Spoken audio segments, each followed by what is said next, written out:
Bueno, bienvenidas, chicas, bienvenido Alejandro. Empezamos 2025 con ganas, con energía, admitiendo gente aquí.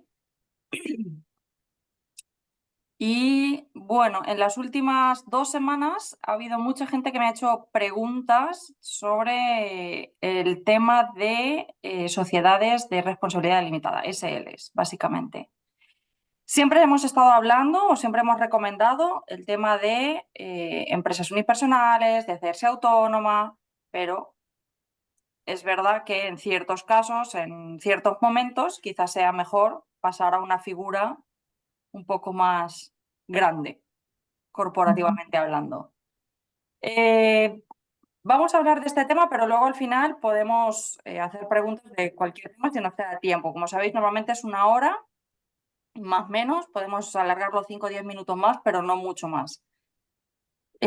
Para las que no conozcáis a Alejandro, ahora voy a dejar que se presente y lo que vamos a hacer es, primero, como tengo una lista de preguntas que creo que pueden resolver la mayor parte de las dudas que puede haber sobre este tema, yo le voy a hacer las preguntas a Alejandro, Alejandro responde y de las que queden dudas luego le vamos preguntando. Y luego, si hay dudas que no son del tema, también se pueden ir preguntando, no hay ningún problema en eso.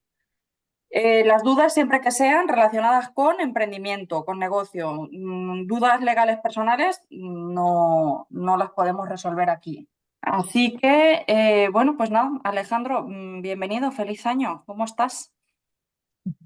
Muchas gracias, Ángela. Feliz año también a ti y a todas las presentes. Bien, el año empezando bien, no me puedo quejar. Nada, mi nombre es Alejandro Moscoso. Tengo una empresa en Zúrich y Basilea de asesoría de empresas, asesoría legal, contabilidades, y lo hacemos con mucha pasión. Nos gusta entender, encontrar soluciones a problemas y hacerlo que repetitivo, pues, es lo mejor posible.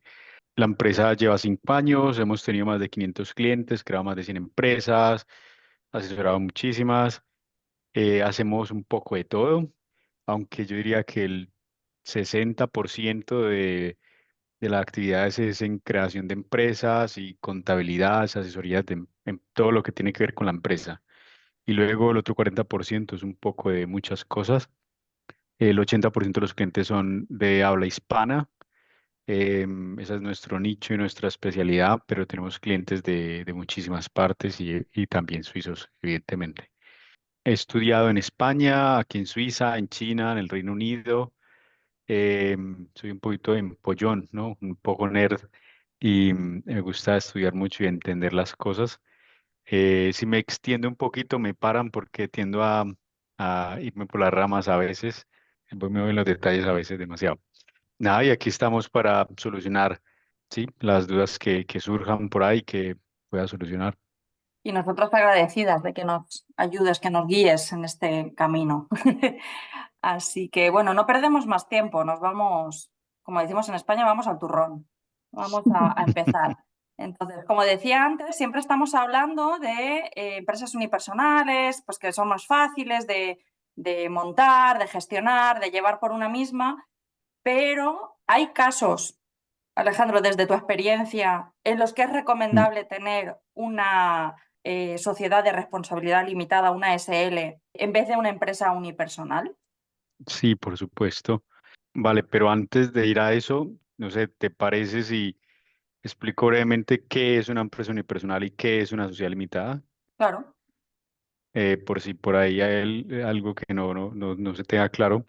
Primero, estamos las personas que son particulares, personas naturales, y por otro lado, pues, y que existimos, somos seres humanos. Y por otro lado, están las empresas, que son ficciones jurídicas, o sea, invenciones, que son instrumentos que nos ayudan a hacernos un mapa conceptual mejor de la vida y interactuar y tener todas estas relaciones que nos benefician tanto. Entonces, sí, que una persona jurídica, que es una empresa, es una invención muy útil, pero que en esa invención la idea cuando se inventó es imaginarnos que eso es una persona, pero no es una persona. Le llamamos persona jurídica, que es persona en cuanto que la ley le da existencia. Entonces, una sociedad limitada. es una persona jurídica, es decir, que la regula el derecho mercantil. Es decir, si hay un problema, se aplica el derecho mercantil. El derecho mercantil da mucha libertad y fomenta la libertad de empresa, para que me entiendan, libre albedrío, con ciertos mínimos. Entonces es mucha libertad a rienda suelta, porque los seres humanos y las empresas creamos más riqueza cuando estamos libres que cuando estamos amarrados. Entonces, eso es una empresa, una persona jurídica, una sociedad limitada, ¿no?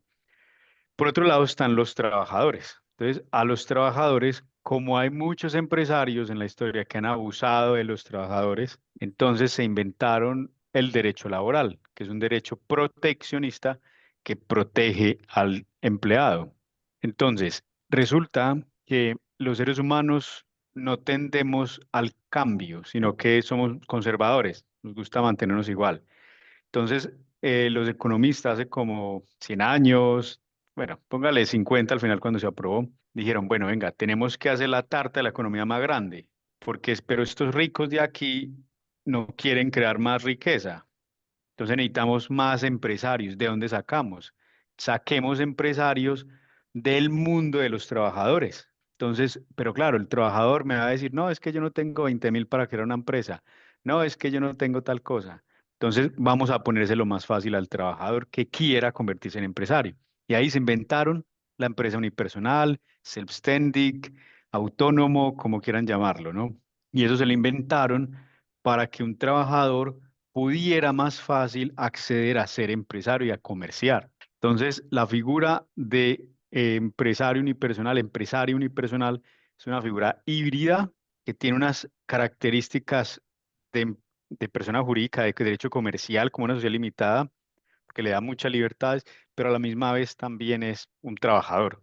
Por ejemplo, la declaración de impuestos de un autónomo va dentro de la declaración de impuestos personal. Es decir, el ingreso del ser autónomo se trata como de persona natural, como si eso fuera salario. Sin embargo, usted puede comerciar como si fuera una sociedad limitada, sin límites, sin problema. Entonces, es una mezcla, ¿no? Sí, entonces muchas veces un trabajador, yo diría que la mayoría de las veces, sí, decide ser autónomo porque no necesita 20.000 francos para empezar, necesita capital cero, solamente tiene que pagar la seguridad social, la cotización para la pensión pública, que es la JAFAO, y pagar la contribución a la caja de compensación familiar, la FAC, Family Case, y ya está. Y el resto es voluntario. Entonces da muchas facilidades. Y si alguien dice, mira, es que yo quiero probar tal cosa, bueno, pruebe. Y además te dicen, empiece y ni siquiera tiene que registrarse, porque usted es trabajador, usted a lo mejor no sabe eso muy bien, usted no tiene ahorros, entonces lo más probable es que falle. Entonces, ¿para qué vamos a perder el tiempo haciendo un registro? Eso es problema para usted y para mí. Entonces, más bien empiece y si usted sirve, vamos a formalizarlo, ¿no? Entonces, esto hay que verlo en el buen sentido, en el sentido de que te pone a ti como empresaria, como sí, nueva emprendedora, te lo pone más fácil porque puedes probar cosas sin necesidad de registrarte. Ojo, el no registrarse, no me malentienda, no quiere decir barra libre, ojo, ojo. El no registrarse simplemente quiere decir, mire, usted no tiene que, para poder vender algo, no tiene que venir al Cámara de Comercio ni a la Seguridad Social para vender algo, pero eso que ingrese sí que me lo tiene que declarar en la declaración de impuestos. Eso, una cosa no quita la otra, ¿no? Yo le quiero dar la mano, pues no se me lleve el brazo, que la gente también confunde a veces eso, ¿no? En conclusión, una empresa unipersonal es más fácil que una sociedad limitada. Ahora bien, y eso, entonces, ¿por qué todo el mundo no es simplemente una empresa unipersonal o autónoma? Pues porque tiene un gran riesgo. Y el riesgo es que es la responsabilidad frente a terceros. Y es que usted, si es empresa unipersonal, realmente usted responde con su casa. Y ese es el problema, ese es el riesgo.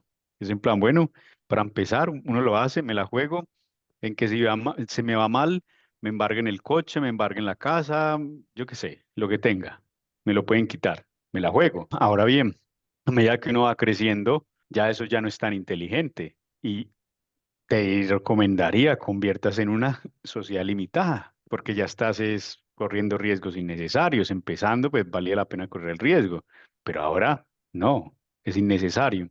Entonces, bueno, que te conviertas para tener responsabilidad limitada frente a terceros. Es decir, que si la empresa va mal y va a quebrar, no vayan a por tu patrimonio. No pierdes tu casa ni tus ahorros y tú tan pancha, cierras y abres otra. Y puedes repetir eso las veces que te dé la gana. Entonces, esa es la gran diferencia entre ser empresario unipersonal, alias autónoma, y tener una sociedad limitada. Otra diferencia en la práctica, la contabilidad, que por ahí viene otra pregunta relacionada, ¿no? Cuando eres autónoma, o sea, hay dos formas de hacer la contabilidad, hay dos métodos. Uno, con lo que aquí llaman una OP-liste, que es tener una lista de ingresos y una lista de gastos. O sea, usted tiene una carpeta, como quien dice, una carpeta con todos sus ingresos y una carpeta con todos sus gastos. Y usted tiene un Excel donde tiene un ladito todos sus ingresos y todos sus gastos. Algo sencillo, aritmética de primero de primaria. Eso es permitido para ser autónoma, pero esa forma de hacer la contabilidad cuando eres sociedad limitada ya no es suficiente. Cuando eres sociedad limitada, tienes que utilizar el sistema de contabilidad de la partida doble, que es utilizar cuentas contables, cuentas de contabilidad, que son unos números de cuatro cifras que van desde el 100, digamos, desde el 1000 hasta el 999, aunque realmente, pues, de uso de verdad en el día a día, depende de la empresa, digamos que uno usa normalmente entre 50 y 100, 120 en el día a día realmente. O sea, básicamente es saberse de memoria unas 120 cuentas contables y cómo funciona cada una para uno saber en qué grupo de esos, a qué lugar de esos uno lleva unos u otros montos de dinero. Y luego, después de eso, pues ya sale automáticamente, uno exporta un balance y una cuenta de resultados, que es lo que hay que adjuntar a la declaración de impuestos, etcétera. Pero claro, ya les digo yo, y eso lo tengo recontraprobado, aprender a hacer la partida doble, pues para eso, o sea, para poder uno hacer una contabilidad de partida doble y entender esos conceptos y las cosas que aparecen en el día a día, mire, usted necesita estudiar 2 años a tiempo completo. O sea, que no, que usted es muy pila, ok, vale, usted es una genia, vale, una genio. Entonces usted, listo, se dedicó 6 meses, pero claro, igualmente, por muy genio que sea, es que luego hay ciertas cosas que uno aprende es con el día a día y con la experiencia. Hay una cantidad de detalles enorme que ya es un tema de cantidad más que de entendimiento. Entonces, se necesitan dos cosas. Una, tiempo para cultivar todos esos conceptos y situaciones y experiencias. Y por otro lado, pues capacidad de entendimiento de entender los conceptos, que tampoco es muy fácil. Hay gente que no se le da la contabilidad y no entra ni a palos. Sí, entonces, ese es el tema. A que quiero llegar es que si tienes una GmbH, pues tienes que pagarle a alguien que te haga la contabilidad. Punto. No hay más. Ya sabemos lo que es una empresa unipersonal, los riesgos que tiene. Bueno, si no, también tenemos otros vídeos que se pueden ir viendo en YouTube donde Mm. está muy bien explicado los riesgos que conlleva ser la empresa unipersonal y que estamos con una responsabilidad limitada cuando tenemos una SL, que eso es. Hay casos en los que sí o sí tú recomiendas empezar directamente con una sociedad limitada. O sea, algún rubro, alguna cosa especial en la que digas, no, no, aquí no te pongas de autónomo o de autónoma ni loca porque el riesgo es muy grande. Es que es una pregunta compleja. No, no Ya es, me la imagino, verdad. pero bueno, desde tu experiencia, que Eh, digas, terapeutas, por ejemplo, ya. o sea, gente que atiende pacientes, gente que trabaja con Yo niños, diría que gente que... es que yo pondría otro enfoque, de hecho, Vale. más que por industrias, yo aplicaría otro criterio. Yo normalmente aplico el criterio de, bueno, ¿y qué tal, qué grado de compromiso tiene usted con esa idea o ese negocio o ese proyecto? O sea, ¿usted se lo plantea como, puede intentarlo a ver si funciona 6 meses? ¿O usted dice, no, es que lo tengo claro y a esto le va a dedicar 5 años y si en 5 años no funciona, pues nada. Entonces, si tú me planteas un proyecto y que vas a probar 6 meses, aquí o sea, yo hablo así muy directo, ¿eh? Pues si tú me dices que para una empresa vas a probar 6 meses, yo te digo, o sea, vale, o sea, no estás en serio, quieres jugar, me parece muy bien, está bien, es bueno jugar, pero si vas a jugar, pues, ¿qué te vas a poner a crear una GmbH? O sea, perdón, una sociedad limitada, una SAL. no te metes en eso. Tú pases a experimentar, a hacer prototipos, a testear, a intentar una cosa y la otra. Y si te funciona y suena la campana, pues cuando ya tengas ingresos suficientes, te transformas o cierras y abres una sociedad limitada. Y ya está. Y de esa manera reduces riesgos, costes, porque claro, si vas a probar en 6 meses y en 6 meses no te funciona y vas a cerrar, claro, es que cerrar una sociedad limitada no es lo mismo que cerrar una sociedad una empresa unipersonal. Cerrar una empresa unipersonal se cierra con dos cartas, rápido. Cerrar una sociedad limitada es un proceso tedioso. Entonces, es un proceso lento, además que dura como un año, sí, y que eso a uno está muy contento, es como cuando se casa y no hablan de los términos de divorcio ni nada de eso porque están enamorados. Entonces, sí, no conozco, no he tenido casi ningún cliente que me pregunte cómo se cierra. La gente piensa, ¿cómo se abre? ¿Y cómo se cierra? Y no es a la hora de meter miedo ni nada de esas cosas, es en el sentido de dar información completa. O sea, sí, en este momento digamos que yo estoy siendo honesto en esta charla y lo estoy haciendo con todo el gusto, entonces yo no tengo ningún motivo por qué cortarme, ¿no? Evidentemente hay situaciones en las que uno se cortaría y se calla y punto, pero en este momento yo disfruto siendo honesto y soy honesto y ya está. O sea, eso es una cosa que no se tiene en cuenta la mayoría de las veces, el coste del cierre. Ahora, sí, el nivel de compromiso. Yo pondría todo a ese, con ese criterio. Por ejemplo, otro ejemplo de nivel de compromiso.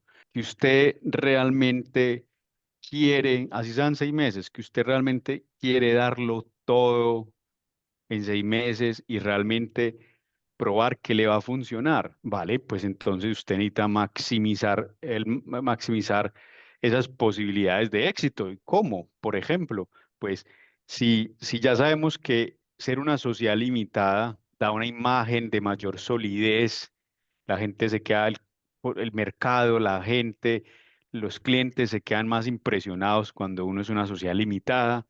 Entonces, claro, pues si vos apostás poquito con una empresa unipersonal, pues la vida te va a devolver en esa proporción. Si usted le apuesta más, pues la vida te devuelve más en mayor proporción. Entonces, cada uno decide a qué nivel quiere hacer su apuesta, pero yo no le puedo exigir a la gente que apueste el máximo sin poder. O sea, si usted me dice, no, es que tengo aquí en mi cuenta tanto y yo me lo puedo permitir.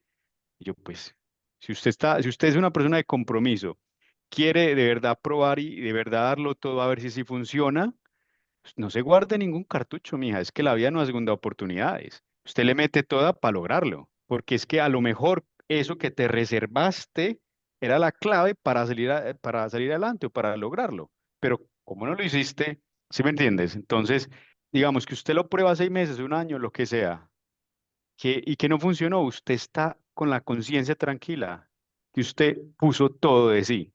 Pero si usted pone a medias y no le funciona, ya cada uno saca sus conclusiones, ¿no? Mi experiencia para el éxito en una empresa son dos características que he observado en mis clientes, aparte de lo que haya leído, de lo que yo he visto con todos mis clientes. O sea, me consta que lo he visto en la realidad aquí en Suiza. Es uno, determinación, o sea, grave compromiso. Cuando la gente, los clientes que yo he visto que se han entregado en cuerpo y alma al 100%, para ellos no existe el 8, el 40 horas a la semana, ni el 8 a 5 de la tarde, un domingo. No quiere decir que tengas que trabajar todos los domingos, pero tienes que estar dispuesta. Que los precios, no, que tiene que ser este precio, ¿no? Es que aquí todo el mundo empieza por precios bajos, o sea, usted pretende que le paguen lo justo. Una vez que empiezas, estás muy equivocada. Así no funciona la vida. No, que es que lo dice la institución no sé qué, que es lo justo. Mira, eso es teoría. El mercado y la realidad es otra. Entonces aterrice y empieza a ganarse el valor que el mercado le asigne. O sea, si la gente no le está dispuesta a pagar lo que usted pide es porque usted no lo vale, punto. O sea, el mercado en estos temas de economía, de empresas, manda. Si usted cobra por algo 100 y el mercado no se lo paga es porque usted no lo vale o porque no lo está sabiendo vender. Día usted logra saberse vender o logra dar ese valor añadido que la gente valora por 100, un día le aseguro que lo va a lograr. yo me he dado cuenta que el mercado es muy sabio a la hora de asignarle valor a algo, a un servicio, a un producto.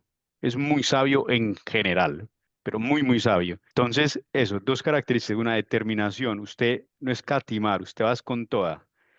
Y segundo, ser flexible con, por ejemplo, este tema de los precios que les digo. Entonces, no sé, o sea, yo tardé más de 3 años en hacer un beneficio, no, ¿cuál tres? Es que, sí, tres y pico. O sea, es que esto es duro, es muy duro. O sea, alguien que piense que empieza y que ya tiene beneficios, no, ojalá, ojalá, o sea, es muy difícil, es muy difícil. Em, o hay gente o hay clientes que piensan que están haciendo un beneficio cuando empiezan, pero es que no han hecho bien las cuentas y no están haciendo un beneficio. Por ejemplo, no están sacando un salario, no están contabilizando lo que les ayuda al esposo, no están contabilizando otras cosas y no se dan cuenta es que no hay beneficio. Entonces, uno cuando empieza una empresa tiene que estar dispuesto a meterle todo. En Suiza, en promedio, una empresa cuando supera los 5 años, en España son dos. Una empresa cuando supera los 5 años se da por entendido que ya se puede ir como quien dice sola. O sea, sola en el sentido de que usted ya tiene un modelo de negocio montado, una estructura, una base de clientes como para que usted siga funcionando, ¿no? Y en Suiza son 5 años. O sea, usted supera los 5 años y se puede decir que si usted cierra, digamos que la mayoría de las veces es porque usted quiso, no es porque tuviera que cerrar. Si usted cierra antes de los 5 años es porque le tocó, o también porque quiso, pero la mayoría de las veces porque le tocó, porque no funcionó, no dio, no alcanzó el capital, yo qué sé. El 70% de las que lo intentan en los primeros 5 años se quedan en el camino por múltiples motivos, principalmente, evidentemente, por no vender. No hay venta, no se vende, no ingresa o no es suficiente. Entonces, sí, hay que tener esa determinación, ese compromiso de intentarlo, reinventarse y en ese camino de lucha, de altibajos durante 3, 4, 5 años es que se construye ese espíritu, ese carácter de esa empresa y así se puede decir que luego ya va más tranquila, más bien. Yo, por ejemplo, yo me pongo como ejemplo, yo trabajaba, no es que, no sé, o sea, yo trabajaba 80, 100 horas a la semana al principio, bueno, los 3 primeros años, luego bajé como a 70, 80 y hoy en día yo estoy trabajando 50 horas. Pero claro, esto es yo lo veo ya hoy en día como un privilegio que me gané con el sudor. Y lo que yo he observado, insisto, en clientes es eso, que el 99% de los clientes que logran lo que llamamos éxito, que digamos que es esto, que luego ya pues tener cierta calidad y un ingreso y cierta estabilidad, es, te lo juro que es dedicándole, por supuesto que más de un 100%, o sea, y dedicándosela a toda y sacrificando ciertas cosas. Es muy, muy, muy raro el caso que sea diferente. O sea, es que me pongo a pensar, no me ocurre ni uno. Vamos a ir adelantando, si no, no nos da tiempo de responder todas las dudas. Vamos a entrar en un tema un poco feo, tema del Ujú. IVA. Siendo, bueno, creo que es el mismo caso, ¿no? Siendo autónoma o siendo sociedad limitada, ¿siempre es obligatorio recaudar el IVA? No, no. El IVA en Suiza, muy diferente a toda Europa, en toda la Unión Europea, cuando usted registra, tienen que empezar a recaudar IVA desde el principio, desde el minuto cero. O sea, en Suiza no, en Suiza es obligatorio recaudar IVA solamente cuando superes en un año los ingresos brutos, o sea, por ventas de más de 100.000 francos. O Siendo sociedad limitada también. da Obligatorio igual la forma solo a jurídica, partir de 100.000. exacto, da igual la forma jurídica. Vale. Importante, un detalle, un matiz. 100.000 y por extrapolación, si superas los 25.000 trimestral. Porque hay gente que me dice, Alejandro, entonces si este año, si en el 2024 vendí 140.000, entonces tengo que recaudar IVA desde el 1 de enero de 2025. Tiene que empezar a recaudar de manera retroactiva Desde el año desde pasado. el trimestre que empezó a ingresar más de 25.000. Pero si, por ejemplo, un trimestre haces 30.000, el segundo Ujú, trimestre haces 30.000, el claro. tercer trimestre haces 30.000 y no trabajas más, no pasaste los 100.000, no Ajá. tienes que pagar IVA. No, exacto. Por Vale, eso, realmente lo obligatorio es el tema de los 100.000 anual. ok, Ese es el tema. Lo del trimestre es, si usted supera los 25.000 y usted prevé que va a superar con alta probabilidad los 100.000 en el año, regístrese en IVA. Si no lo hace y supera los 10.000, corre el riesgo de que tengas que pagar IVA desde ese trimestre que empezaste a recibir más de 25.000, sabiendo que esos meses no lo recaudaste. O sea, te lo comes tú. vale, Claro, entonces si tú prevés que vas a facturar más de 100.000, tienes que Sí, empezar a cobrar desde el principio el IVA. sí, Si no, sí, luego lo vas a tener que poner en tu bolsillo. claro, claro. vale, Yo tengo clientes que montan un restaurante y vas a facturar más de 100.000, o sea, tú no seguro. tienes que esperar a nada, o sea, ya. Vale, ahora, porque has dicho una cosa que creo que es importante, porque no todo el mundo Ujú. lo sabe. Para empezar a facturar el IVA, tú has dicho hay que registrarse para poder recaudarlo. Explícanos eso, de que hay que Sí, hay registrarse que, o sea, especialmente en dónde, en cómo, en qué, para empezar a recaudar el correcto. IVA. Correcto. De hecho, esa palabra debería traducirse mejor como hay que pedir permiso, porque recaudar IVA básicamente es recaudarle IVA al Estado, es decir, yo trabajarle al Estado, como quien dice, porque se supone teóricamente, la teoría del Estado y tal, que el IVA se supone que lo paga el cliente, no uno. Entonces el Estado me dice, venga, ¿sabe qué?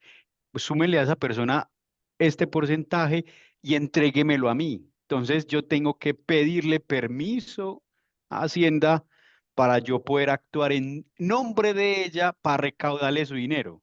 Eso es lo que significa. Entonces, primero, sin A ver, tener el un momento, que permiso, Cristina acaba de hacer una pregunta, vamos a empezar desde el principio. Yo quiero ujú, montar una SL. Es que eso lo ujú, tenemos en tantos vídeos ya en el canal de YouTube que ya lo damos como por sabido, pero vamos a ujú. ir desde el principio. Yo quiero ir y montar una SL. Primero, ¿dónde voy y me registro? O sea, no tengo nada más que una idea en mi cabeza. Uno, primer paso, ¿dónde voy y me registro? Ah, bueno, para registrar una sociedad limitada, Sí, la respuesta corta es Cámara y Comercio.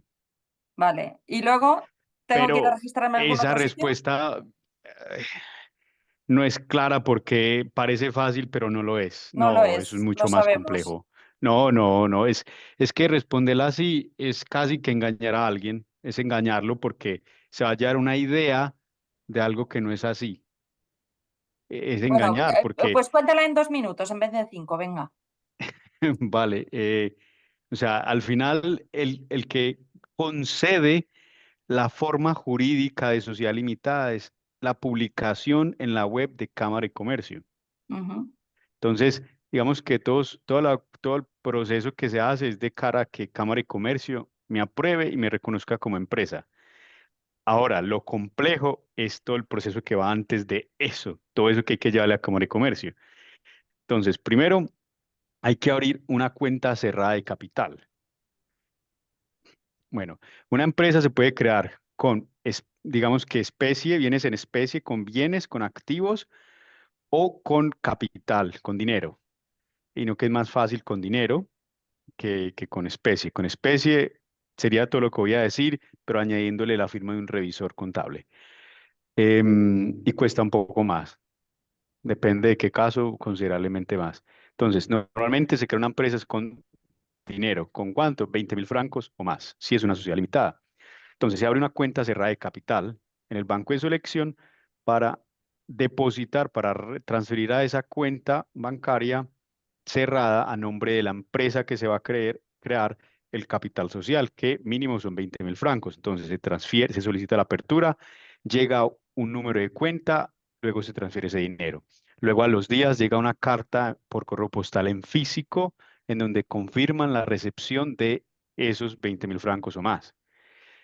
Es el documento más importante, que bueno, son varios para el notario, para el acta fundacional. Luego hay que paralelamente hablar con una notaría, con un notario, para hacer el acta de fundación, de creación de la empresa. Solo puede ser a través de notario. Los notarios en Suiza normalmente están ocupados, entonces hay muchos que tú llamas y te rechazan porque están llenos de trabajo, en fin. eso es complejo, no es tan fácil como ir y ya y no, no. Entonces uno pide esa cita al notario y al notario hay que entregarle unos estatutos. La empresa que se va a crear, la sociedad limitada, se rige por una norma que sería como el equivalente a una constitución de un país que se llaman los estatutos. Entonces, en esos estatutos se recogen las normas de cómo se va a regir, de cómo se toman decisiones en esa empresa. Y hay ciertos mínimos que tienen que estar recogidos de acuerdo a la ley. Em, todas las páginas web de todas las cámaras y comercio cantonales de Suiza hay plantillas de estatutos estándar que uno puede descargar y usar. Y uno ya sabe que esos tienen todos los mínimos que exige la ley. Y de ahí para adelante, si uno quiere añadir o modificar algo, pues ya cada uno. Em, Hay que también decidir y adjuntar un documento en el cual uno, em, si uno quiere pedir la exclusión de la revisión. Es decir, cuando uno presenta la contabilidad de la empresa, la declaración de impuestos, por defecto, siempre uno tiene que entregar las empresas auditadas, o sea, con la firma de un revisor. La revisión de unas cuentas de una empresa normalmente, de una sociedad limitada normalita, normalmente cuesta mínimo, y eso que un precio, hay que 10 horas a revisar y firmar que todo está bien. O sea, eso es extra de hacer la contabilidad y tal, extra del contable y tal.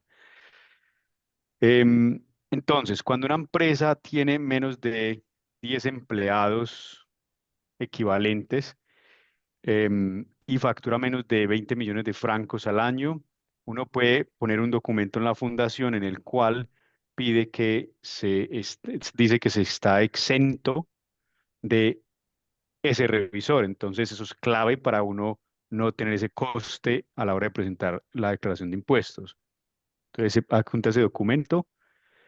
Em, Luego está el acta fundacional, que en esencia la hace el notario, porque ese es su trabajo, pero uno le proporciona toda la información que necesita, que es información tales como quiénes son los socios, y desde los socios, nombres, apellidos, dónde viven, qué residencia tienen, em, qué derechos de firma van a tener, qué puesto van a tener, qué poder van a tener, etcétera. Nombre de la empresa, dirección, etcétera. Entonces está el acta fundacional y faltaría el, el formulario de registro en Cámara de Comercio, en el cual uno solicita el registro en Cámara de Comercio. Em, y juntar y llevar ese día a la cita con el notario también el documento que dije antes, donde se confirma que ya está en tal cuenta esos 20.000 francos. Entonces, todos esos documentos se va uno a la cita con el notario, y en ese día que uno va es cuando se crea la empresa.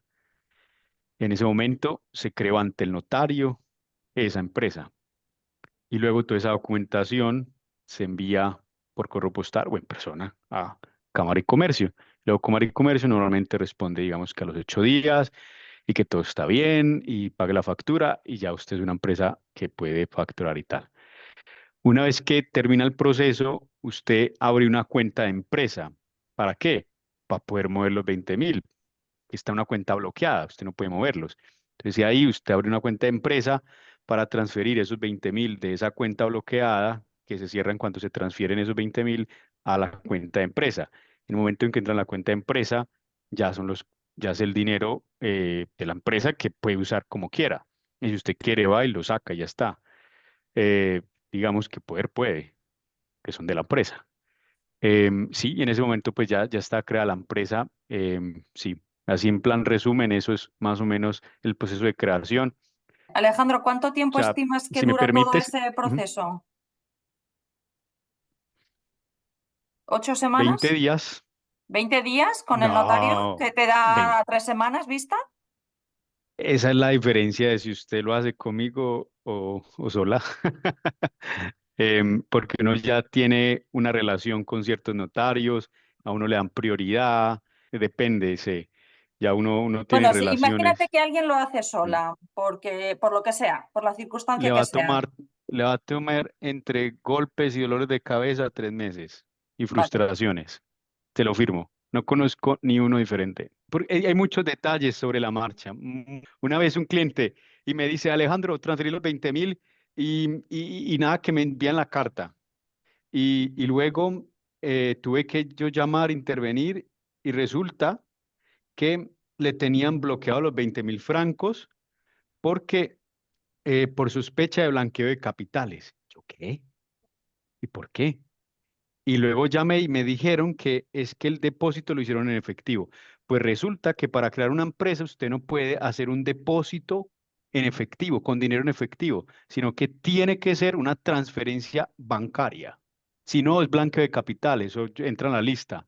Entonces, mi cliente tuvieron que devolver ese dinero, meterlo en su cuenta personal y luego hacer una transferencia bancaria. Detallitos formales que no te imaginas. O por ejemplo, clásica pregunta también. Resulta que la empresa es de Ángela y resulta que el dinero lo transfiere al esposo. Otro bloqueo. No. ¿Y qué tiene que ver el esposo? Entonces, en este tema de creación de empresas limitadas, o sea, ese tema lo tratan como yo diría que como si fueran los derechos fundamentales de un bebé recién nacido. Te lo juro, en serio. O sea, suena muy loco, pero es así. Entonces, a eso me refiero, que uno que ya tiene la experiencia, uno eso lo hace en 2, 3 semanas, pero si uno no tiene experiencia, va a un dolor de cabeza tras de otro, y este, y este, y este, y este, y muchos detalles. Yo no lo haría sola nunca. Ahora, es mi No, decisión. no, yo no lo haría es por lo siguiente. Yo no lo haría es por lo siguiente, y es porque montar empresa, tener una empresa es ponerse en una situación de mucho estrés, por facturas, por clientes, por muchas cosas. Es muy estresante. Entonces, digamos que usted entra al mercado con una empresa y entonces imagínese que usted tiene 1.800 horas disponibles para hacer eso funcionar. Entonces usted tiene que saber aprovechar esas 1.800 horas, porque todo el tiempo que pierda lo va a sudar con lágrimas más adelante. Entonces yo le diría, o sea, estamos empezando la carrera y usted misma empezando ya se está poniendo 2 bultos aquí de peso y apenas va a empezar la carrera. No, usted está haciendo, te lo juro, desde un punto de vista estratégico, de viabilidad y de probabilidad de éxito de una empresa, eso no es inteligente. Que la gente lo haga porque no sabe, etcétera, lo que quieras. Pues así es la vida, ¿no? Mm. Pero cuando una persona es inteligente y lo mira y lo analiza, dice, no, no, no, no, yo me tengo que quitar el dolor de cabeza. No, no, no, no, no, no, ayúdeme con esto, ¿cuánto cobra? Chao. Hecho. Y usted se entra a su negocio. Eso está claro. Sigamos, ya tenemos la empresa montada. Hemos dicho, no es obligatorio recaudar el IVA si no facturamos, o sea, si no tenemos 100.000 en beneficio bruto, o sea, en facturación. ¿Puede existir algún caso en el que nos convenga recaudar el IVA, aún así no lleguemos a los 100.000 al año? ¿Existe Sí, esa posibilidad de yo voy claro, ya voluntariamente me registro para sí, claro. soportar el IVA y luego pagarlo al Estado? Sí, o sea, pues de poder se puede hacer. Tú voluntariamente puedes registrarte para el IVA y si facturas un franco, o sea, Ya. eh, ¿Tiene lo algún quieres hacer y beneficio punto. fiscal, alguna cosa? Ahora, ahora, ¿en qué 2 casos principales puede ser más ventajoso el cobrar IVA que no? Diría que hay 2 casos principales. Uno, que es el principal, depende del método, depende de tus precios de venta. Entonces, pero es que para que me entiendan esto hay que explicar un poco más. El IVA es el impuesto sobre el valor añadido. Ujú. Vale. Entonces, una cosa es el IVA que uno recauda, que se llama el IVA devengado. Entonces, tú vendes algo en 100 francos, entonces el IVA general es del 8,1%. Entonces, tú le sumas el 8,1, entonces tú al cliente, se supone que tu precio es 100, pero tú le estás cobrando, el cliente te está pagando 108,1. Entonces, realmente, digamos que hay el ingreso 108,1, vale. Entonces, está recaudando 8,1, vale. Resulta que para tú prestar ese servicio, vender ese producto, tú tuviste que consumir teléfono, electricidad, tuviste que comprar mercancía, yo qué sé.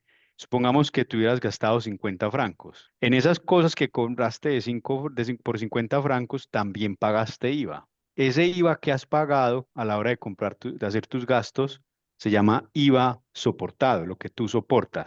Entonces, supongamos que ese IVA, pues si son 50 francos, si fuera al 8,1, digamos que son 4 francos, 4,50. Entonces, el IVA que tú tienes que pagar es la diferencia. Tú en tu declaración de IVA sumas todos los IVAs devengados y restas todos los soportados. A todos esos 8,1, 8,1, 8,1 y luego restas 4,1, 4,1. Al final, en este ejemplo que pongo, el IVA efectivo que estás pagando a el Stoigram, a Hacienda, es del 4,1, 4,05, Claro, pero por entonces ejemplo. estamos hablando que eso solo lo puedes hacer si estás registrado para, o sea, si has pedido el permiso para recaudar el IVA. Claro, ¿Qué claro, pasa claro. si no has recaudado, o sea, si no estás registrado? Pagas el IVA de todas esas cosas que dices, pero tú no estás Ujú. recaudando nada, digamos. O... Bueno, al final tú como empresa ¿Cómo, te cómo, quedas cómo? igual. No, Claro, si no recaudas, no tienes derecho tampoco a Ah, deducir claro, lo que claro. pagas, Ah, pero hay claro. una cosa ¿no? que, cierto, es correcto. Sin embargo, aquí una puntualización por si, para que quede claro. Tú, por ejemplo, puedes decir, es que yo se me olvidó lo que sea y yo realmente empecé a cobrar IVA desde el 1 de enero de 2024, hace 13 meses. Y te dicen, listo, claro, en ese caso, tú cuando empiezas a facturar IVA es desde el 1 de enero de 2024.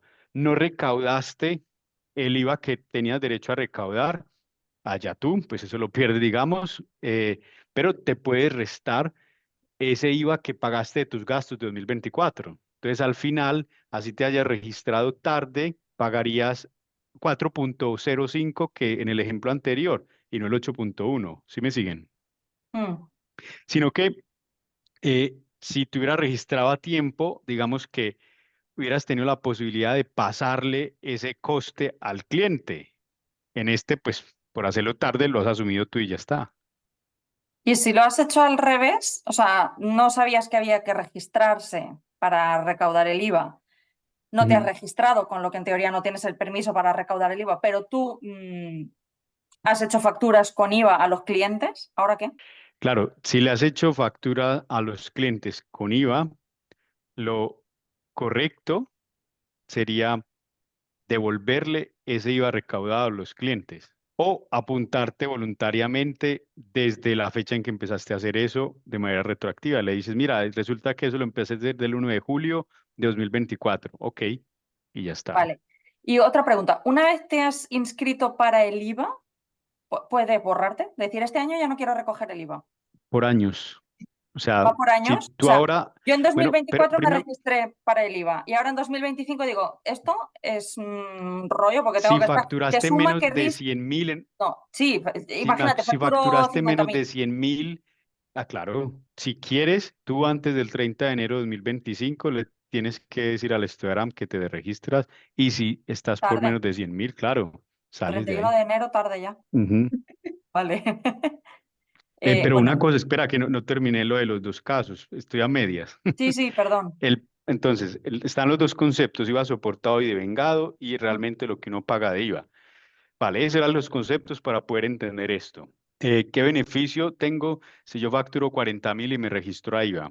Es lo siguiente. Si tú vendes un producto o servicio en 100 francos, sin IVA, ahora, y resulta que tú dices, vale, me registro a IVA y voy a utilizar esto, según, y como me lo dice el Estado, o sea, voy a cobrarle a partir de ahora a mis clientes el 8,1%.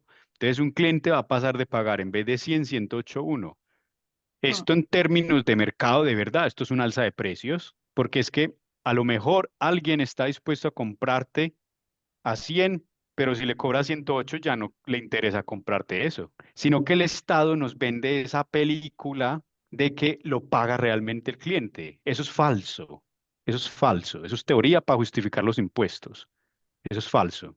El precio es el precio que determina el mercado, punto. O sea, ese impuesto al final lo está pagando es uno. Lo que quiero decir es que si tú aprovechas esa oportunidad de que vas a recaudar IVA para aumentarle los precios a los clientes, pues claro que te compensa registrarte ahí IVA. Porque si te estamos diciendo de que si tú cobrabas 100, dices que vas a cobrar IVA y lo pones en las facturas, pasas a cobrar 108,1, sabes que le pagas al Estado 4,1, te queda 104, o sea, ponerte para IVA te reporta 4 francos más, estás ingresando más. ¿Y eso es lícito? ¿Está Pues bien hecho? claro, 100%. Eso es lo correcto, de hecho eso es lo que dice el Estado. El Estado y la ley dice, usted tiene un precio y para usted recaudar IVA, bueno, de hecho usted elige, usted puede seguir vendiendo al mismo precio y decir que ahí ya va incluido el IVA, o usted puede, pues, decir, este es mi precio y encima págueme este IVA. Usted lo elige, por eso se habla de IVA inclusivo e IVA no incluido. Ahora bien, por ejemplo, yo tengo una clienta que en estos días la registré para el IVA y le expliqué esto y me dice, Alejandro, me parece muy bien, pero es que yo, yo con el precio que tengo, a mí las clientes no me van a pagar más. Entonces, yo lo asumo el coste y punto, ya está. O sea, en ese caso de ella, ella asume ese coste y ya está, ella no va a aumentar precios.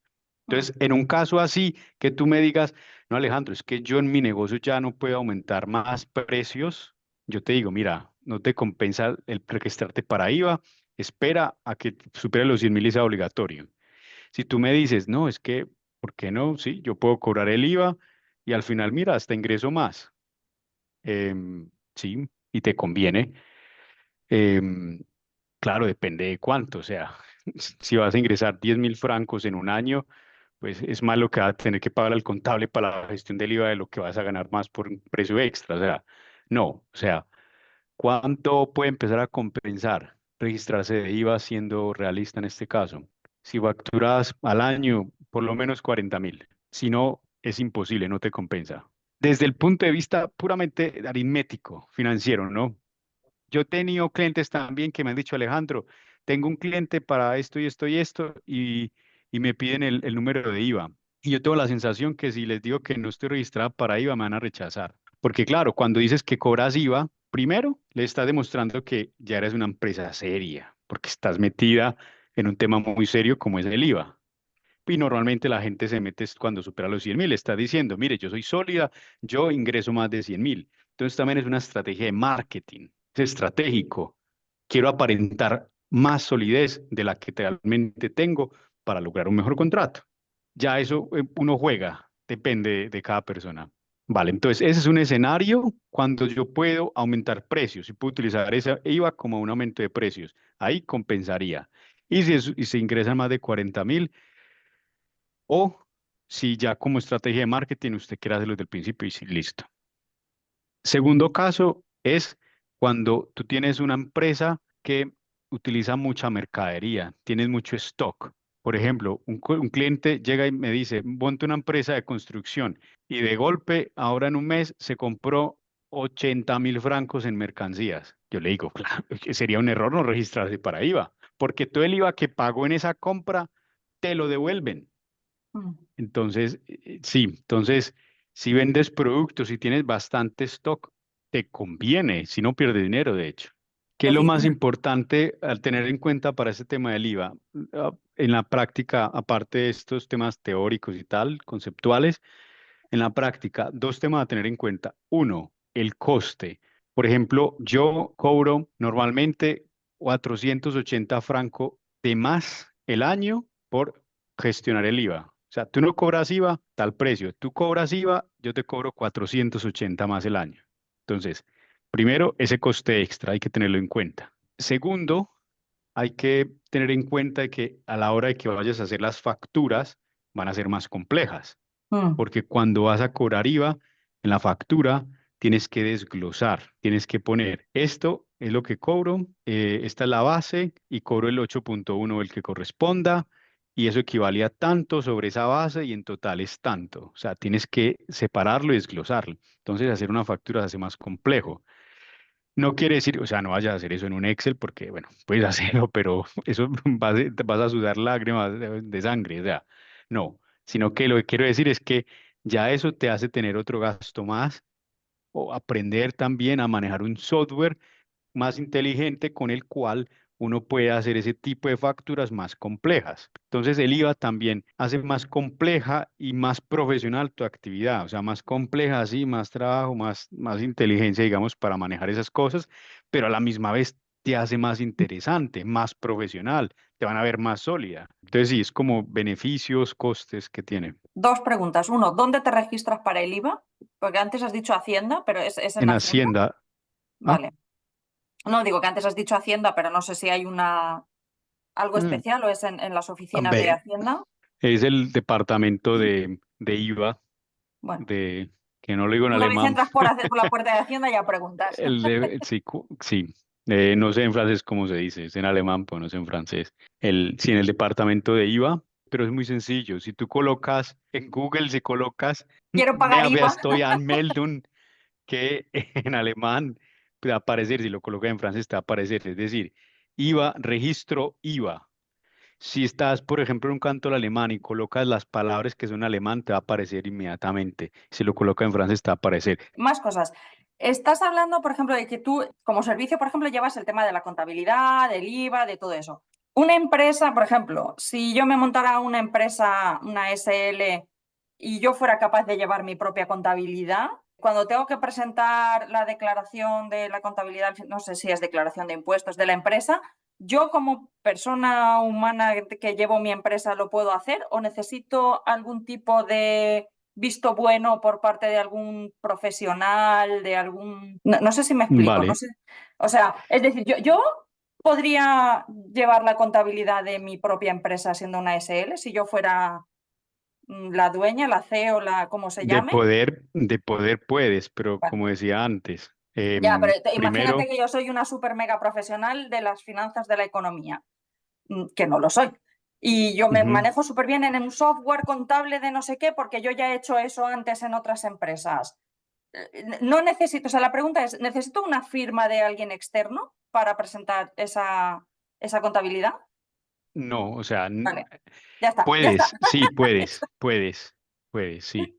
Vale. Si tienes una empresa que tenga menos de 10 empleados y facture menos de 20 millones y hayas puesto en la fundación de la empresa la excepción, el documento se llama Lex Kohler, no sé qué, Friedrich, y si pones ese documento y lo firmas y está claro, tiene esa excepción. Si no lo haces, tienes que tener un revisor.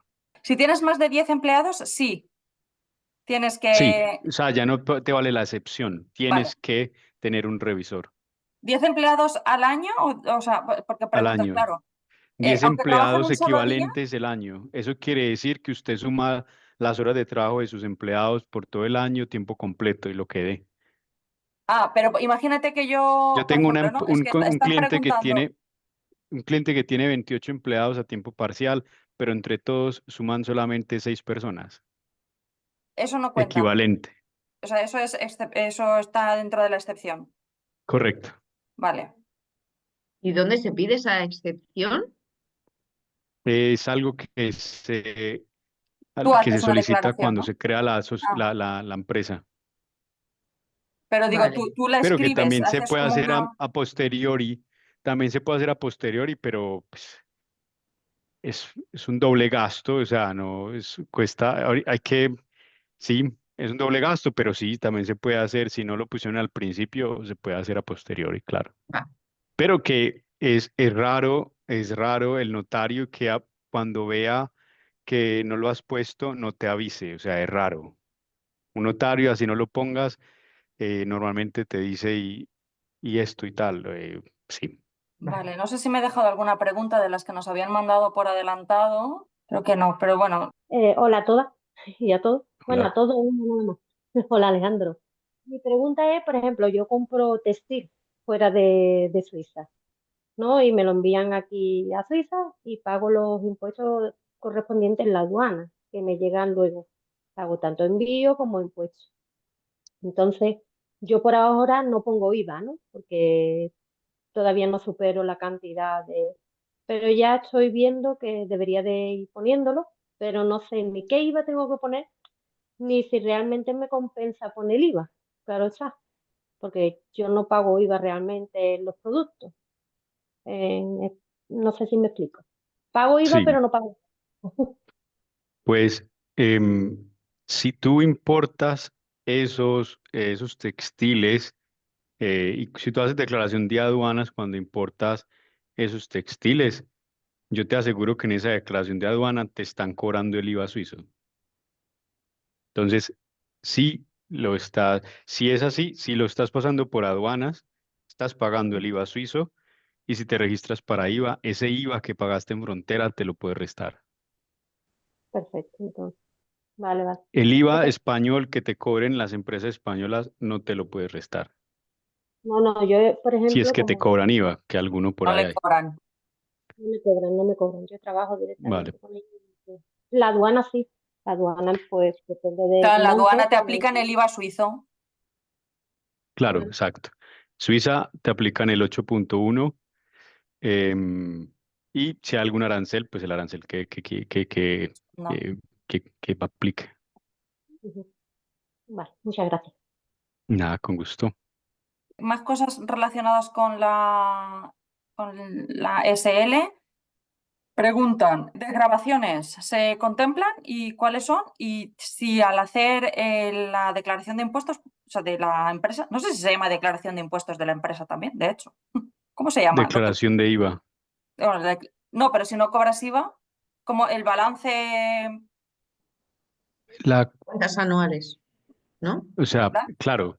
O sea, la contabilidad de la empresa, ¿te refieres Sí, o sea, pues tú tienes que hacer la contabilidad y presentarla, ¿no? En enero también o cuando sea, o al final de año, en Ujú, el vale, cierre de sí, año. ¿Eso te puede salir sí. a devolver de alguna manera? Vale, vale, explico el tema. Vale. Primero, uno hace, primero, por un lado está el concepto de contabilidad financiera, que es hacer las cuentas durante el año. Y luego uno hace, después de haber hecho todas esas cuentas, los documentos que se producen al final del año. Uno puede producir muchos tipos de documentos, pero los dos que te exige la Hacienda a la hora de hacer la declaración de impuestos, te exige que les entregues dos documentos que son balance de situación, o sea, cierre de año, 31 de diciembre, que es activos y pasivos, o sea, qué tiene la empresa y cómo lo financia, y la cuenta de resultados, que es ingresos Presupuesto. y gastos, o sea, si hubo beneficio o pérdida, y cómo fueron los gastos y cómo fueron los ingresos. Esos son los dos documentos que hay que tener para la declaración de impuestos, que hay que adjuntar. Y que sí, que balance y cuenta de resultados, así tal cual, digamos que serían unas cuentas anuales básicas, ¿no? Sino que cuentas anuales ya incluiría un poquito más de información.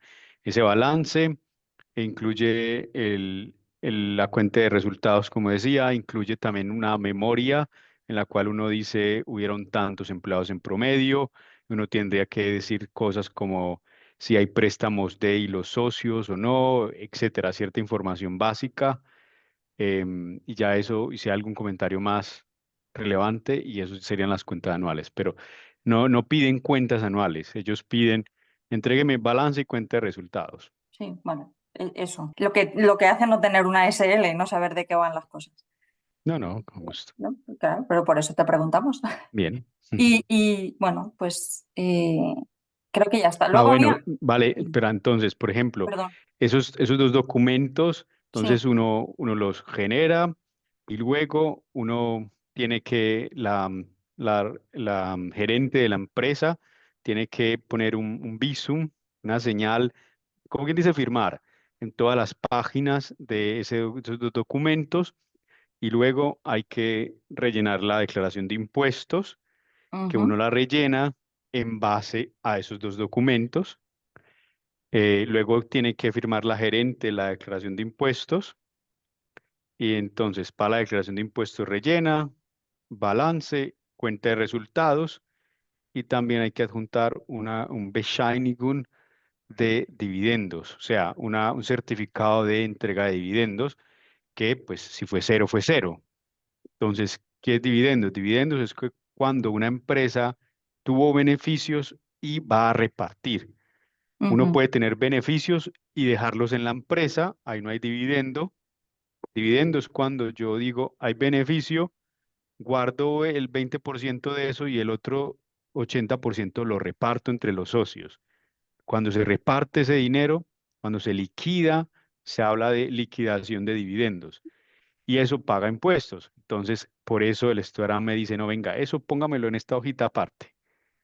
Em, sí, y si no se distribuyen porque hubieron pérdidas o porque no se quieran distribuir, pues se coloca cero y tiene que firmar también la gerente. Em, sí, y ya está. Esa es la declaración de impuestos con los adjuntos que luego se envía al Stoderam, al cantón. Eso es cantonal, no a nivel municipio, siempre el cantón. O sea, la oficina de impuestos cantonal. Ujú, correcto. Vale, luego había otras preguntas por el chat que las he ido dejando porque no eran sobre SL, pero que las podemos aclarar rápido. Entonces, Ujú. preguntaban, ¿un autónomo puede tener empleados? Por claro, como si quiere tener 1 millón de empleados, sin problema, pero hay que estar loco para hacerlo. Pero les doy un dato más, ahí pues Venga, para que vayan construyendo mejor la idea. Entonces se supone que está empresa unipersonal, digamos que el siguiente nivel es sociedad limitada. El siguiente nivel es sociedad anónima, que eso necesitan ya es mucho mínimo 100 nivel. mil francos. Por ejemplo, una sociedad anónima que da anonimato. Entonces, claro, si tú tienes 300 empleados, es probable que usted diga, venga, yo no quiero que nadie me conozca, por favor. Entonces usted mejor se convierte o se transforma en una sociedad anónima y que su nombre no aparezca allá y contrata un gerente. Usted es el dueño de esa empresa y nadie sabe. Cuando usted va cogiendo más y más dinero, a usted le interesa ese tipo de anonimato. Entonces, sí, todo está gradual montado. O sea, ya eso mm, Vale, no, luego tenemos otra pregunta. ¿Con el permiso B puede ser empresario, o sea, tener una empresa unipersonal? depende de tu nacionalidad o de tu esposo o esposa si estás casada. No sé si nos quieres aclarar algo más, danos más datos. Si, si No, no, no a eres... ti, le pregunto a ella. Ah, vale. Digo, por si ella, si quiere contarnos algo más Ujú. No, no te oímos, estás muteada, tienes que quitar el microfonillo. Ah, ok. Ahora, Sí, es referente a mi hermana porque ella va a tener el permiso B, es española Ah, y ujú. pues le gusta hacer muchas cosas de manualidades. Entonces, quería saber si de aquí a un tiempo, ahora mismo no, ella podría montar su empresa. Sí, sí puedes, sin problema. Ah, pues sí, entonces, siendo española, acláralo. sí. Pero Ujú. de hecho, ojo, que hoy no lo hemos recalcado, pero lo tenemos por ahí. Tiene que empezar la actividad económica antes de registrarse como empresa unipersonal, porque una de las cosas que le van a pedir son facturas como que ya ha tenido clientes. Ah, ok, O sea, ok, tiene que ok. empezar a vender antes de querer ser empresa, De obligatoriamente. acuerdo. Obligatoriamente. Ok, Obligatoriamente, para ser empresa ok. unipersonal, hablo. Sí, sí, sí. Sí, sí, sí.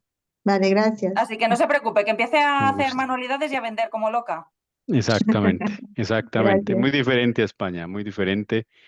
Em, sí, ampliando esa pregunta, Pero mejor, poquito, que es tarde ya, venga. si una persona tiene permiso B y tiene una nacionalidad de fuera de la Unión Europea y, y su esposo no es tampoco de la Unión Europea o de Suiza, no puede ser empresa unipersonal.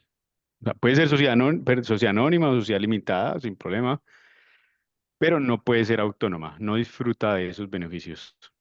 Cristina, no sé si me he dejado alguna de tus preguntas por ahí. Sí, yo antes había preguntado que en el caso de tener que darte de alta en la seguridad social, porque tienes empleados y tienes que hacer las aportaciones y tal a la seguridad social, ¿cuál es el proceso que hay que seguir? ¿Pero ya Aportaciones, tienes empresa registrada y todo? ¿O... No, aún no, no la tenemos aún Vale. registrada, pero claro, para saber un poco el proceso que tenemos que seguir. como autónoma, como sociedad limitada. Ahora mismo como autónoma, más adelante como Ujú. SL. Vale, ok. Vale, entonces, según entiendo, todavía no está registrada como autónoma en la seguridad social, Estamos ¿no? en el proceso. En el proceso. Ok, pues apenas terminen de entregar toda la documentación y ellos le respondan, pues la respuesta debe ser un bienvenidos a la caja de seguridad social y desde este momento usted hace parte de esta caja de seguridad social y le van a enviar una factura a pagar desde la fecha que usted dijo que empezó su actividad y el monto va a ir en proporción al monto que usted haya dicho que va a ingresar durante el primer año de manera provisional. Em, sí, entonces si dijiste que vas a ingresar el primer año 10.000 francos, pues te van a cobrar por el año entero, digamos, 700 francos y cobrándole trimestralmente, o sea, unos 180 francos trimestrales. Pero claro, si te estás registrando y empezaste en 1 de enero de 2024, ahora te van a mandar una factura de esto Activo. retroactivo, digamos 1.000 francos, y luego cada 3 meses una de 180, por ejemplo. ¿Alguna duda Una más? persona, hay varias personas que han preguntado por el chat. ¿Tú lo Sí, estás? pero yo he ido respondiendo lo que he Hay podido. una, vale, creo, no sé si esto lo respondimos o no, que preguntó Phoenix Adventure, que 10 empleados al año, aunque trabajen un día. Sí, no, esa era Ah, la no, dijo que pregunta, porque entendido. ellos Vale, organizan campamentos para niños. Entonces, claro, ok. tienen, imagínate, un fin de semana, Ujú. 5 empleados, pero es solo 2 días. Ah, sí, no, Luego, no. en Semana Santa tienen otros 5 empleados por una semana. Entonces, claro, no tienen por qué ser los mismos empleados, porque ellos van buscando monitores. Entonces, era de 10 empleados en todo el año o 10 empleados Mira, que trabajen a estos tiempo son, completo. mire, hay que contar por horas. Claro. No, Si pero eso supera lo las respondimos y le veinte quedó mil, claro. si supera las 20.000 horas de trabajo. Ujú. Si usted tiene empleados que sumando todas las horas que trabajaron, es más de 20.000, es obligatorio, Ok, que eso es interesante. mucho. Sí, sí. Y creo que el resto ya más o menos lo hemos ido respondiendo Le- todo. Una más si quieren añadir, en Venga. el IVA, a la hora de uno registrarse para el IVA, ahí la pregunta más importante que hacen es qué método de contabilización quiere utilizar, el método de efectivo o del saldo. Hay dos métodos, el método efectivo es el que expliqué antes, que hay un IVA soportado y uno devengado, resta y paga esto, ¿no? Y es el IVA en todo el mundo, en España, en todo el mundo, el IVA efectivo, suma y resta. Pero en Suiza hay uno más, que se llama el método del saldo, y que es para facilitar las cosas, que consiste en que tú le dices al estudiante, a Hacienda, cuál es tu actividad, cuánto ingresas, y ellos te dicen, ok, pues mire, como usted se dedica al comercio al por menor y factura menos de 500.000 francos, entonces usted no me tiene que hacer todas esas cuentas de cuánto iba, restó, que sumó, que aquí no. Usted me va a pagar el 2% de todo lo que ingrese y se acabó. Entonces ellos tienen estadísticas internas de todo, los IVAs, obvio. Entonces ellos ya saben en promedio y normalmente cuánto una empresa es lo que pagan IVA efectivamente. Ujú, Entonces ellos dicen, mire, una empresa de este rango en deportes es tanto. Entonces ellos tienen una tabla con varios porcentajes. Por ejemplo, panaderías, el saldo, el porcentaje de saldo en panaderías. La panadería tiene un IVA reducido del 2,6%, pero lo que hay que pagar si uno realmente utilizar el método del saldo es del 0,6%. Y si uno utiliza el efectivo, más o menos le va a dar eso igualmente. Pero depende del modelo de negocio que tenga. Eso es en general. Si tú tienes una empresa que en general es de esa manera, o sea, si tú tienes un restaurante, por ejemplo, tengo un caso de un cliente que es pintor. Pues resulta, y para pintura tú tienes que recaudar el 8,1, y si te apuntas el método del saldo, tendrías que para ahorrarte trabajo, tendrías que pagarles a ellos el 5,3%. Vale, pues resulta que él, los costes de los materiales, no los pone en la factura, sino que los pone a los que los clientes los paguen por su cuenta. Entonces él no tiene ese gasto en materiales. Si él tuviera el gasto en materiales, a él le convendría en principio el método efectivo, porque a lo mejor le saldría efectivo al final pagar el 4,5, digamos, pero con el método del saldo pagaría 5,3. Se llama método efectivo. Efectivo y del saldo, sí. Eso caso por caso, luego hay que analizarlo a ver cuál compensa más. Pero ahí va Em, por rubros, digamos, el método ¿no? del saldo, sí, por actividad económica. Y una empresa no puede tener más de 3 actividades económicas de cara al IVA. Ah, bueno, claro. Hmm. Si ellos ponen esa regla, es en plan, venga, usted no me va a convertir esto en un pupurrí de, no, máximo 3, punto. Y si no, abro otra empresa para esa cuarta actividad. Sí, entonces, por ejemplo, las tiendas de ropa de moda, casi todos los restaurantes, bares, ellos tienen ese el método del saldo porque eso es un dolor de cabeza. Porque Claro. tienes que manejar diferentes tipos de IVA, que el Hmm. alcohol, que esto, que la comida, que el delivery. Sí, es complejo. Entonces, por eso lo facilitan, ¿no? ¿Conviene más el método efectivo? En principio, sí. Para que me entiendan, el Stoyaram te dice, mire, ¿sabe qué? Aplique el método del saldo y págueme un poquito de comisión por yo permitirle este privilegio, digamos. Si tú eres pequeño y no sabes mucho del tema, método del saldo de cabeza. Si tú eres profesional, sabes cómo funcionas, tienes capital, mejor el método efectivo, te va a reportar algunos ahorros. Pero si no, es meterte en un berenjenal. Bueno, pues yo creo que ya está. ¿Algún aporte más, alguna consideración, Alejandro, que desde tu experiencia De hayas lo, visto de SL frente a empresa unipersonal, viceversa? Algo que no nos hayas contado hasta ahora. creo que ha sido una sesión de mucha información, ¿eh? Sí, Muy intensa, muchos Se conceptos agradece. nuevos. sí, porque hasta ahora siempre habíamos estado enfocados en empresa unipersonal, en cómo Sí, se crea, dónde se registra, el tema del IVA, el tema de los registros, el tema de los seguros, mm, pero hasta ahora no habíamos dado el salto. sí, correcto. ¿No? ¿Algún apunte, No, alguna creo que curiosidad que digas, tened cuidado con esto porque... algo beneficioso, bueno, sí, hay personas que quieren tener una sociedad. Pues si usted va a tener una sociedad con alguien, lo mejor es una sociedad limitada. ¿Por qué? Porque usted puede separar con claridad los derechos de propiedad. Esta es su parte, esta es la mía. Punto. Porque no necesariamente Em, tiene que ser el 50%. no, lo que quieran, o sea, como si el 1%, cada uno allá sabrán lo que ponen por lo que sea. Sí, es más libre, sí, una sociedad limitada y puede ahorrarle dolores de cabeza, digamos. Esto les puede gustar y servir.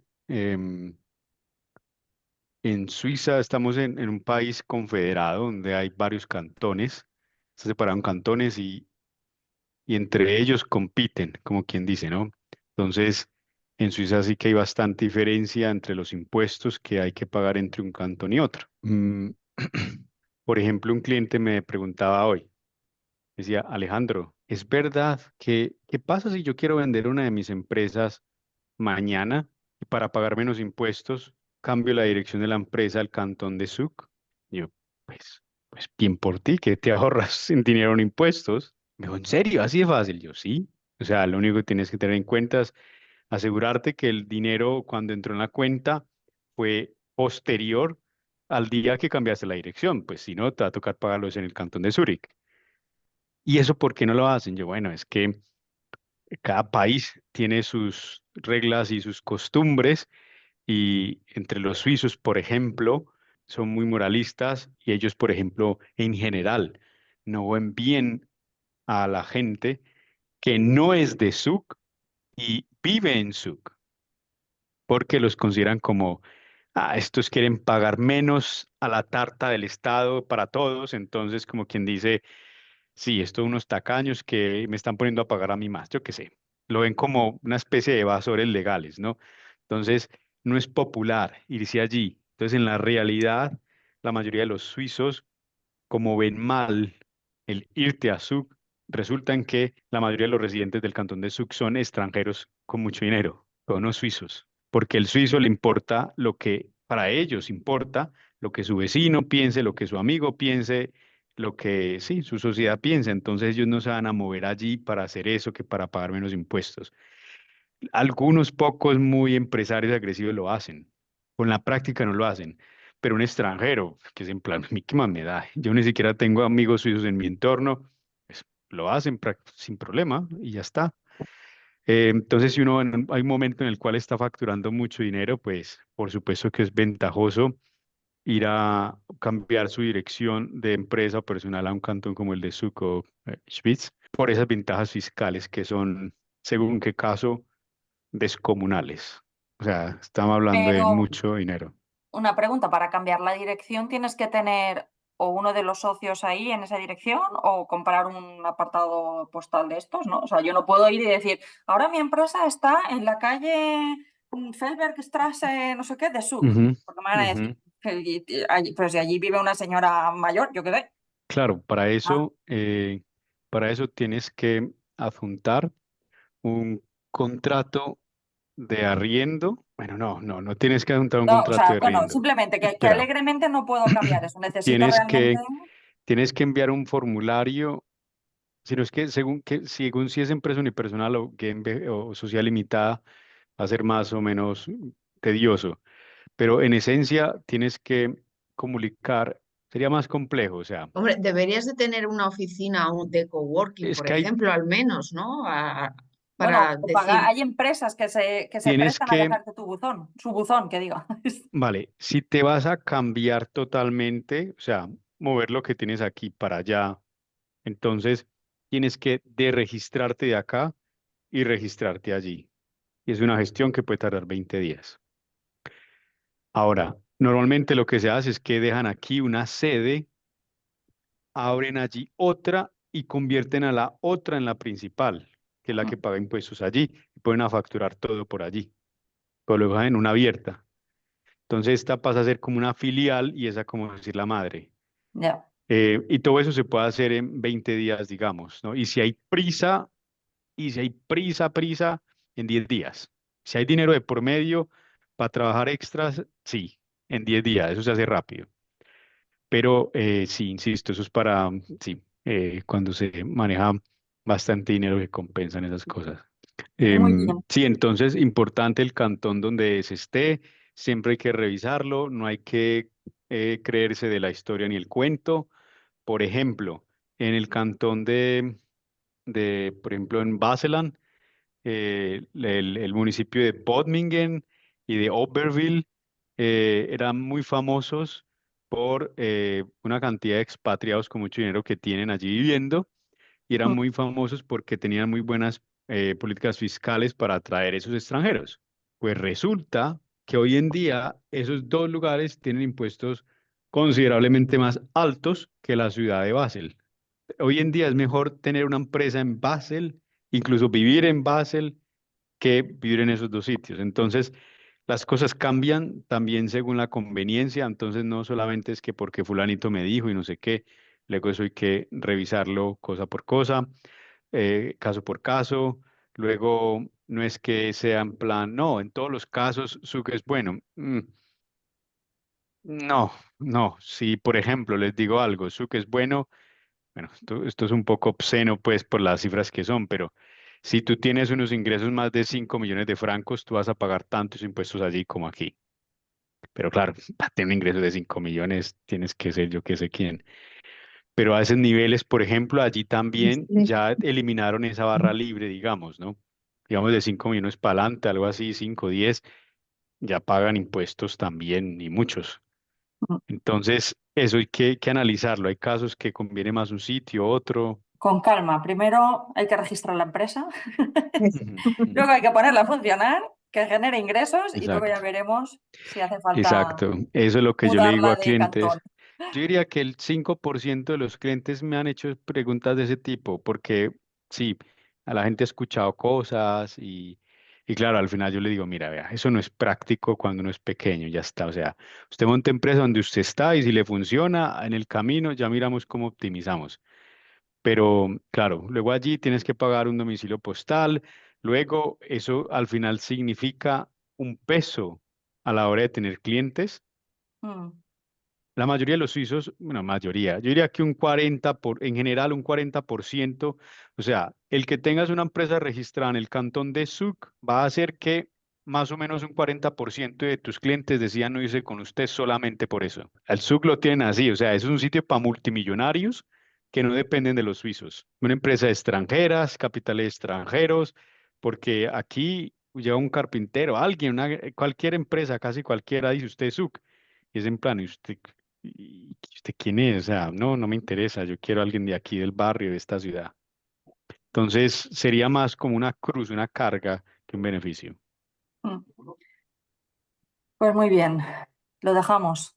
Bueno, gracias, chicas, las que os habéis quedado. Gracias las Gracias dudas, las también. preguntas. Siempre nos gusta aprender. Gracias, Alejandro, por tu tiempo, por tus conocimientos, por Con gusto. compartir el ratito. Un placer, como siempre, y nos vemos en un mes con más dudas, más Vale, preguntas, vale, más perfecto. Hasta dentro de un mes. respuestas. Muchas gracias Bueno, por todo y buenas noches. Con Gracias. gusto. Buenas buenas noches. noches. Chao, chao.